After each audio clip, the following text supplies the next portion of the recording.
Still working? Yes. Oh, I don't have it. I'm not special. What is up, ladies and gentlemen? This is Corey Lindholm and Michael Nadalin with PPC Unfiltered, your newest podcast on the market. Michael, how's it going, brother? Mate, it's good just because we've finished a previous podcast and I'm feeling the vibe. So, mate, things are great. Yeah. Awesome. I'm always happy to hear that. So, guys, today we wanted to talk about a very nerdy subject. This is conversion lag. So, that might not make sense to like 9 out of 10 people. So, to make it really clear, when you go in and you're looking at your conversions data and you're looking at like same day or yesterday's data, which is very common, you probably don't want to trust that 100%. And we're going to explain why. We're going to explain from an expert standpoint what's really going on, and take people kind of down the road, not too technical, but understand, don't worry so much about same day and like maybe within even the same 7 days of data, depending on the account. How's that sound, Michael? Mate, sounds wonderful. I've got a lot of ideas. Plus, I feel like I'm actually going to be learning a few things as well because everyone's got a different approach to these things and different insights and knowing our level of expertise, but also our such different levels of specific experiences. I feel like I'm going to learn something from you. And maybe you might learn something from me. Heck yeah. Always.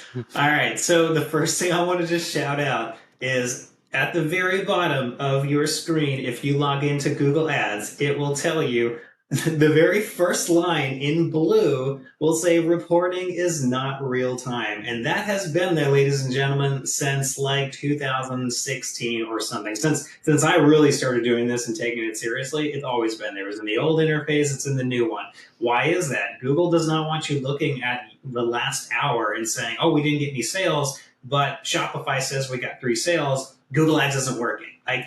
It's not real time. So that's the most obvious thing, but I think people forget that and they think it's sort of like a live feed and they look at yesterday's data even and they say, oh, it looks like we got 5 sales. That's what Google Ads is telling us, but Shopify says we got 10 sales. Google Ads is broken or something, but it's not. It's just, it takes time for let's just say in the back end for all the things to line up to give you that reporting as accurately as possible.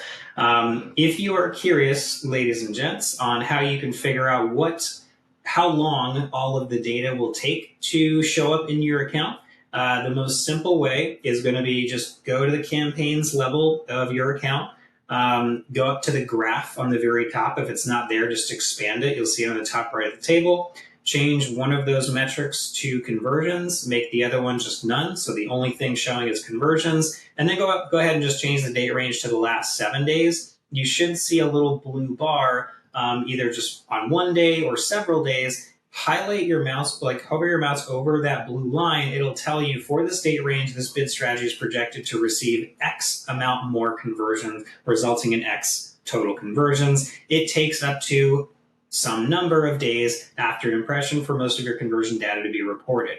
What is that saying? So for some accounts, that's going to be 6 days after an impression. Most of your not all, but most of your conversion data will be reported. So this is really important. Some accounts I go in and it says percentage today's data, you're only showing 87% of all of the possible conversions you're going to get for this today's date. That's it. That's all we can show you. In the last 2 days, only 90% has been reported so far. Yeah. This is really just to show you when you're looking at stuff same day, yesterday, in some accounts, I don't know about you, Michael, I have something to like 20 days out is the average conversion. Like it takes forever for us to get all the conversion data. So be careful to not overthink the conversion lag. So just a couple examples, guys, make it easy to see how can you see this for yourself inside the account. Just to add on that, mate, I could even do my little intro bit about my insights, but just from a really practical level, there's another way you can look at it. So the way you mentioned is always the number one way I look at it, which is to see that blue line or the blue bar. Now, some accounts, even I'm just looking at some now, don't have that. But if you go into, this is another way just to mentally prepare yourself to just allow a bit of lag time is if you go into tools and settings, under measurement, you go to attribution. Yes, the most underrated section of Google Ads. Yes. And then you go into, I'm just trying to think if it's path metrics or assisted conversions. It's just loading right now. Yeah, conversion paths will show you the campaign paths, and then path metrics should, I think it's where you're going for it, path Yeah, path metrics. metrics. So then when you're in path metrics, when you go in there, it will say in a blue box, and then next to it is the average day to a conversion, and then also the average interactions for a conversion. Now, while this is linking back to what we're talking about conversion lag, is you've got to understand what the process is around uh, how long it takes people. So I'm going to tell you guys some crazy news. People don't click on a Google Ads and buy immediately. Or when they do buy, not 100% of them only just Googled in that one moment. And then No. sometimes people Google you once, don't buy, and then they come back, maybe through another channel, maybe through Google Ads, maybe through many ways. And it's really important to understand, especially, and this is where this conversion lag plays into the attribution modeling is there's so many touch points that now Google Ads is really pushing for a data-driven approach that your conversion number is actually not going to be your conversion number. It may be a percentage of that conversion or it be a over attributing. But going back into this path metric, so if you go into tools and settings, under there you go into attribution and then go to path metrics. What you want to do is you go to look back window and you say like the last 90 days. So it actually looks back at the last 90 days worth of data, quite a big look back window. And then there's a drop down where it goes measure from last click, change that to first interaction. Yes. So many people don't know that. Yes, yes. This is being smart. And I've just done it for a client then. And when I've just changed it from measured from last interaction, it said it took an average of 3 days to get a conversion from the last click, by the way. This is e-commerce. But when I click on the first interaction, it changes it to 6.1 days. So for this type of client, they should be waiting at least 7 days before they even do any sort of reporting because we're using a data-driven attribution model. So that's another element to show that it will take up to a week. It could even take longer because in this report down here, it even says that 11% of conversions happen after 12 plus days. So that's 6.1 days is an average. So there's obviously the average is the average, but there's going to be outliers. And I can see Corey like nodding, wanting to chat. I love this This stuff. is my section, mate. So I'm going to chat. But this is the thing. These are those data points that Corey said the main one that it's in your face, but just go to this next level. You can use this for lead generation, but you should be using this for e-commerce. Really understand your average data conversion, but then scroll to the bottom of the page and actually see, how many days, like if I look at this one says 6.1 days, I need to see how many percentage of sales come off 7 days, 8 days, 9 days, 10 days, 11 days, and 12 days, and just really making sure that you're just aware of this because, as we're saying, people don't click and buy at the same time. There is a conversion lag. They go to multiple channels, they do their research. And if you're looking at your results, I spent $1,000 today and I only got this many sales, what's wrong? It's like, dude, look, this is your data. This is actually real data. This isn't like the average of your industry or the average of e-commerce. Like this is your real data from Google Ads. This is yours. This is our benchmark. Let's work from this. So rather than the reviewing the data on a daily level, we've got to do it on a weekly rolling level or even longer, depending on how you want to look at it. So, 100%. mate, I'll jump over to you. All right. I know we've been talking to the screen, but do we want to have a conversation about that? Like, do you use this report? I use it all the time, especially if I Nice. don't have an actual like a third-party attribution software, and especially I use it all the time because I do a lot of audits and I look at new accounts and they're just trying to figure out what's going on. I'm trying to get familiar with the data. This is one way that I'll do it. A couple other little not secrets, but people like the word secret. So let's say it's a secret. Add a filter and choose network in that section. You can then filter it down by Google search partners, display network, YouTube, and cross network. You might find some really interesting things in there. Now you can't specify branded versus non-branded search. So if you're doing Google search, just be careful of that. But you might find really interesting things like mine, 16 days is the average days to conversion for the account I'm looking at. Google display, it's 18. So there you go, right? You're going to find some differences and some anomalies across the networks. Definitely dig into that as well. Again, you're limited on the filters, but use them. They're there. The most important thing I'd say in that section, and Michael, you covered it, was just making sure you're measuring from first interaction and not last interaction. You can use both, but first interaction is going to give you more of an idea of what's going on from start to finish in the attribution journey of a click. And also, guys, make sure you're cautious about the conversion actions section. You can choose which conversion action. Now, not everybody has a bunch of conversion actions, but just make sure that you're looking at the conversion that you are wanting to analyze not for the account. Yeah, like everyone. add to carts and all that. Because that's, unfortunately, that's what I did miss that, but that's the important one. Always check that you're only using either your e-commerce purchase, or when you're doing lead generation, you're actually just doing the actual lead. A lot of 100%. people have multiple conversions in their accounts that are auto imported. That's probably another quick public service announcement, which is please turn off any conversions or turn them onto secondary if they're not your actual outcome. Yeah, if you're not going to be messing up your data. Yeah, unless you're using them in like this is again very just specific scenario. If you're using download a PDF in one like an outbound display campaign, obviously you're going to need that for the algorithm and set that as a primary. But just make sure that then if you're using a campaign level goal like that, you go through all your other campaigns and make sure they're only set to like purchase or something. Like you don't want to be using the account level one, or else then it's going to be optimizing for both purchases and the download PDFs or whatever. Yeah. So that's going to be a very specific use case. The last thing I wanted to mention in this section of path metrics is this is also really good to understand how well are we doing at doing full funnel marketing, right? So if I go in there and I go measure from first interaction, let's say I look at 90 days worth of data, look back windows, default, 90 days, whatever, not going to make a huge difference. I choose the conversion action, let's say it's purchases that I want to look at, and it says like 3 days, or it says like 2 days, or 1 day is the worst. I'm going to be pretty worried about that, because to me that means scaling is going to be very challenging, because we're essentially just getting people that are ready to buy right away. Pretty tough to scale that at a certain point, right? So I also check on that. The larger the average days of conversion, obviously there'll be some things I weigh into this decision, but the larger that number is, the more I'm actually going to feel pretty good that we're hitting a lot of people in top of the funnel, mid funnel, bottom of funnel. Again, I can't see it directly within these reports, but I get pretty worried about our strategy if I just see a couple of days as the average days of conversion. Awesome. Now, the other thing just to touch base on is conversions versus conversions by time, or even conversion value versus conversion value by time. Now, I don't even know what your answer is, but which one do you use? I mostly am going to be using conversions by time, but I'm going to use the regular conversions for seeing what Google thinks of the job it's doing. So if I have a target ROAS, it's using the conversion value over cost metric to assess its ability to hit the target I've communicated to Google. So if I'm looking at ROAS by time, there's going to be a disconnect because that's not what it's using.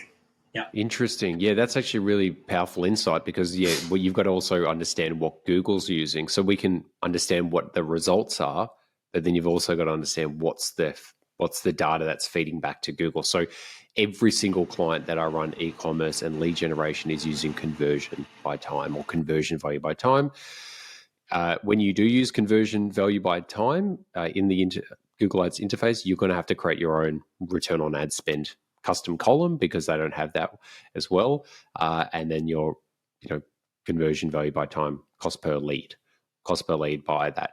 And I found for a lot of clients, the results are more accurate to what they're seeing on their back end, because you're actually accounting for what the results are. So from my understanding and from what I've said now, when I say these things, I'm like, oh, fuck, I better not say it wrong, is conversion by time, or conversion value by time, measures the day that the conversion took place. Correct. Versus conversion, this is, I might be wrong, I don't believe I'm wrong, is conversions is actually based on when the original click took place.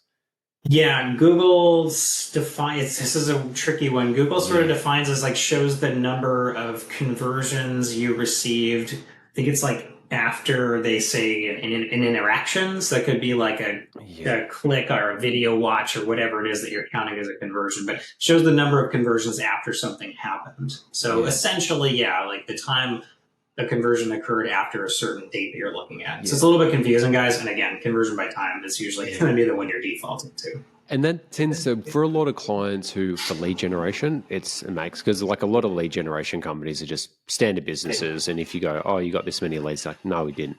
But the conversion value is like, or the conversion by time is really significantly more accurate to what we're seeing offline. And 100%. So, yeah, I'd always just tell people, use conversion by time or conversion value by time. It will be more accurate to what your clients are seeing on the back end, which means when you're doing reporting for them, it's going to be more accurate. The other thing is it tends to be a better number as well. And I don't know why. Conversion value by time is always better than conversion value, and it's always more aligned. So I don't know what is going on the back end of Google, what their data is. I'm surprised they're not inflating the number even more based on conversion. But what you made was a really good point, Corey, which was keep reviewing the conversion value and the ROAS just based on conversion value, because that's what's going to be feeding the algorithm, especially if you're using any sort of automated bidding modeling, which is, I think, a lot more what most people do now. Yeah, that happens a lot. So someone will put like a ROAS by time custom column in there, and then they're like, well, we're getting 3x, 300% over and over again. Why is Google continuing to bid down, and we're getting less conversions and impressions and clicks are down? Like, what's going on? And I'm like, well, you're looking at the wrong metric, man. And then you look at conversion value over cost, and it sees it's only able to get like a 200%. So it's not able to hit that 300 target, and therefore it continues to lower its bids because it's getting more conservative in its aggression levels with bidding. So definitely make sure to monitor both. Michael, one last point I wanted to make. This is all good and well. This also represents the account level. Make sure you dig into the campaign level data. This is for you data nerds out there and for you larger advertisers that have lots of different campaigns. And you also need to assess brand versus non-brand, different campaign types, etc. Definitely make sure to open up the campaigns tab, go to the top right of the table, click segment, go to conversions, and then go to days to conversion. And that will actually break that down by each individual campaign. You'll find some interesting outliers, like Performance Max might take more, especially if it's a full bill, like it's doing search, shopping, display, etc. It's going to have a larger amount of conversions that occur, plus 12 days, whatever it is. What's nice about that too is you'll actually get more specifics. Like you won't just get 12 plus days. You'll get like 21 to 30 days, 45 to 60 days, 60 to 90 days. And you can start breaking those conversions down by that level of data, which is pretty fun, especially if you're tracking micro conversions like add to carts and initiate checkouts. You can start, picking those things apart, and it's just essentially more data for us nerds to analyze. So gotta love it.